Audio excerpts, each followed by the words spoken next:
Rangers one.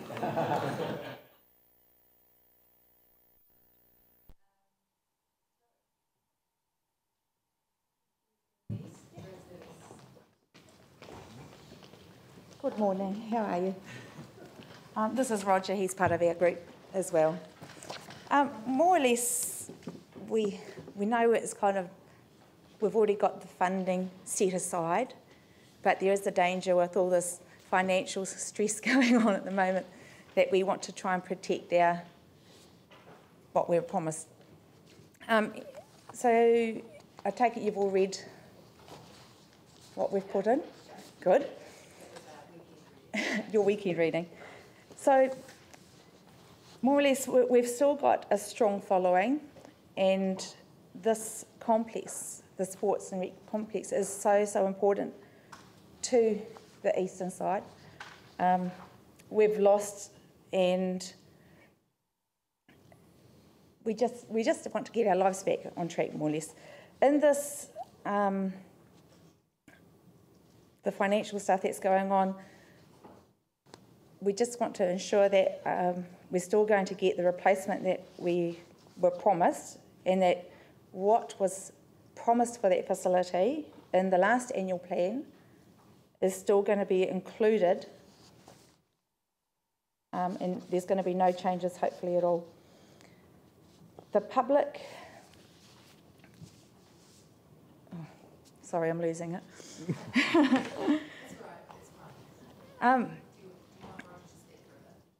Do you want to speak, Roger? Oh,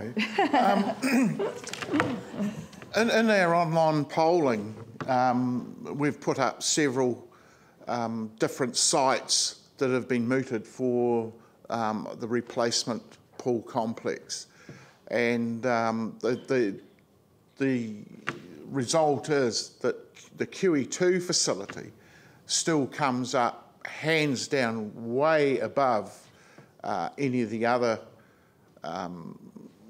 locations. It suits the whole brief of the thing. You've got the transport, the land there, bearing in mind that any land that we're going to be building on in the east is compromised anyhow.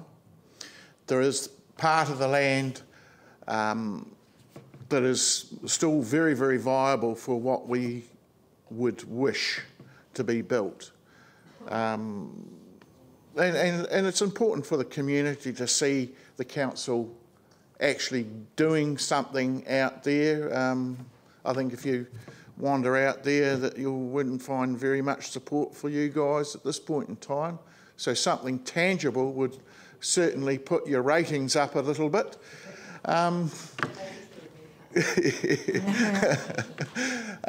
We sort of feel a bit stymied because of, as Joe was saying, that with the shock, although I don't think it was really much of a shock, and knowing that we're sort of 500 odd million plus in the hole, so to speak, is that facility going to be rebuilt as promised? And I must emphasise that the as promised bit, or is it pie in the sky? This is something, are we living a pipe dream here, or is the money still there? That's a very valid question as to we need to ask too. Are we wasting our time, or is the money still set aside? There is a return too, of course, because the old site did pull in money. It was a very busy location. It had the gymnasium, the squash courts, and of course the pools. It's, as I said, it's a centre hub for all the schooling round there. It had the learners' pools and all that. And I'll just give you an anecdotal note, is that Steve Johnson, one of the life members of the Waimaori Surf Lifesaving Club, who's just been had a Queen's Service Medal, has noted that this year at Waimaori Beach, the quality of children swimming and all that is just abysmal. In one day we had 23 surf rescues from people in difficulty in the water there. This is one day. The ability of young people in that to learn to swim and that has been compromised, and that's probably not just in the eastern community too. That would be all over Christchurch, because the Kiwi2 pool, because of its location, ease of parking, ease of getting to, was able to bring all those schools in there and have their tuition done, their swim training and all that. So we're not only talking about what happens in the east as far as that goes. It was a very positive thing, but we certainly would like to see some affirmation as to what is being done. We think on the polling we've done, all the facts and figures that have been available to us, the Kiwi2 site is still the best site, even though, as I said, the land is compromised to a certain extent, but there are sections of that site that are well able to handle a new building. And I think it should be a priority out of all the major facilities to rebuild. We were told that would be priority, and nothing has happened, yet we see progress happening on other sites. So, yeah. Yeah, hi again. I mean, just to answer your question on the funding, that hasn't changed. So I think we can put that to one side. I mean, I think the problem is this is more of a local issue that you guys need to sort out with your community local board, representatives. We've been to see them, and that's underway, but we've just been suggested that maybe we need to come and make sure that the funding is still in the annual plan. It's not going to change, and it's going to fly ahead. The funding for this facility or facilities has been allocated, and that's not going to change. But I think, obviously, within your local area, you need to decide what you want and where you want it. Yep. Thank you. Thank you. And all our comments are captured on live stream, so there you go. So, just my question is, if you could just please give us a feel for what sport and recreation means for this coastal community, and obviously this extends right along. Oh, it's huge. Yeah. Yeah. Like I deal with it every day, and we've got several people in our group that actually work at the facilities and attended the facilities, of course, and they hear it all day, every day.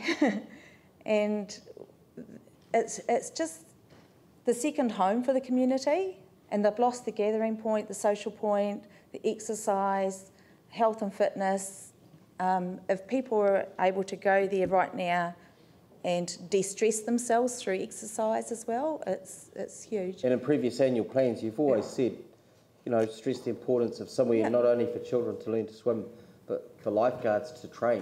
Yeah. You can then go out and rescue them when they get into trouble. But it also the links up with the other recreational facilities, I mean not facilities that, like the river and the forest and the beach, you know, it's right in the middle, and that's the way of life out the east.